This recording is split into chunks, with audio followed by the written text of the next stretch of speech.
Hi guys, আমি বর্ষা। আমার আরেকটা ভিডিওতে তোমাদের সবাইকে অনেক অনেক স্বাগত। তো আজকে আমি এই ভিডিওটাতে তোমাদের সাথে শেয়ার করব আমি বিকেল থেকে রাত পর্যন্ত আমার একটা খুবই সাধারণ রুটিন, যেটা ভালো থাকার জন্য আমি করছি। ওকে, তো চলো শুরু করি। ফার্স্টে বিকেলে একটু ছাদে হাঁটাহাঁটি করে নিচে এসেছিলাম। তারপরে খুব মাথা ধরেছিল বলে আদা দিয়ে 1 কাপ লাল চা বলছি, ফার্স্টে ভেবেছিলাম লাল চাই বানাবো, দুধ চা বানিয়েছিলাম।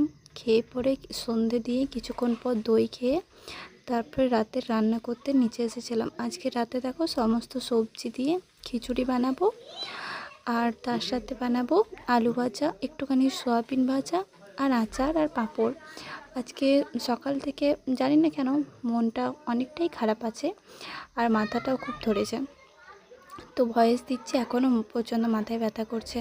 তো রান্না করে সমস্ত কাজ করে একটু হাতটা সেঁকে নিলাম মিটারে, তারপর নাইট স্কিন কেয়ার করে দুধ